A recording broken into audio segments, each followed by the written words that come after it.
In addition to being a never-ending drain on the taxpayer teat, how's this for a revelation?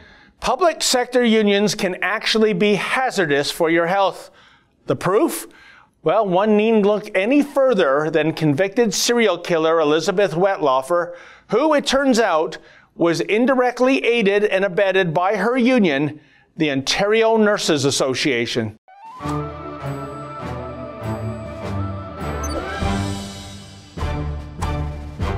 By definition, a nurse is a trained medical professional who helps those who are ailing to get better. And then there's Elizabeth Wettlaufer. She didn't cure patients, she killed them. Last summer, Nurse Wettlaufer was convicted of murdering 8 patients under her care. She also attempted to kill 6 others. The killing spree took place over several years as Wettlaufer worked in various Ontario nursing homes. Check out this demented nurse in a taped confession to police in which she describes how she chose one of her victims. It's chilling how she speaks in such an unemotional, matter-of-fact manner. Equally disturbing is how little remorse she harbors for the victim. One night she said, you know, I'm going to die tonight.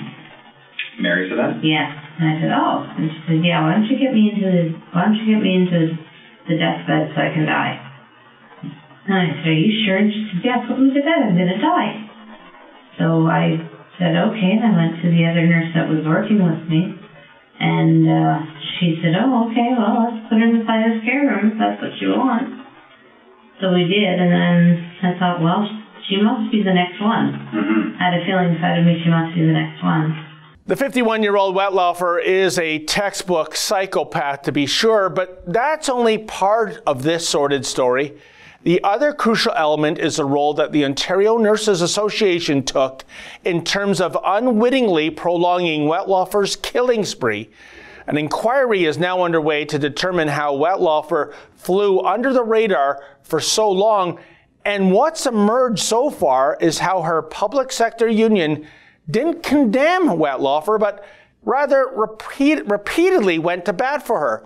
For example, between 2007 and 2014, Wettlaufer was reprimanded 9 times for numerous medical errors and outright incompetence. There were also dozens of complaints filed against her, ranging from the mundane, such as Wettlaufer eating her patient's food, to the outrageous, i.e. that she made numerous medication mistakes and even harassed people. She was finally fired in 2014 from Carissant Care in Woodstock. Well, sort of, because part of her termination deal was a $2,000 settlement and a letter of recommendation. Indeed, it turns out that the Ontario Nurses Association had fought Wettlaufer's first dismissal for an entire year. And so it was that her dismissal wouldn't be classified as a firing, but rather as a resignation for personal medical issues. Why? Well, that would make it far more easy for her to snag another gig, thereby prolonging her murder spree. Now, in fairness, nobody knew at the time that Wettlaufer was in reality a serial killer. But here's the rub. Surely this information wasn't needed in terms of banning this person from the nursing profession. After all, given what was known about her, surely that had to be enough to keep her out of nursing forever. After all, in addition to everything already mentioned, the inquiry was also told that Wettlaufer took drugs, she took extra long breaks, she was often late for work, and she was a very unpleasant person. In short, she was the sort of cat you probably wouldn't entrust walking your dog, let alone having her take care of a loved one. Look, I understand unions wanting to protect their rank and file. That's the very mission statement of a union. But when a member of the rank and file is identified as toxic, why would the union still go to bat for such an odious individual? That not only makes the union look bad, but it also does a grave disservice to the competent and hardworking people who are also part of that very same union. Yet, why is it so hard for union brass to understand this truism? Are they that entitled, that untouchable, that above reproach that they simply don't care?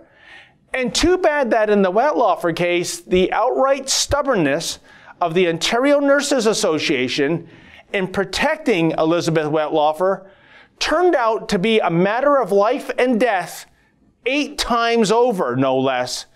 For the Rebel.media, I'm David the Menzoid Menzies. Hey folks, the Rebel has a brand new app. Please download that app and take the Rebel with you wherever you go.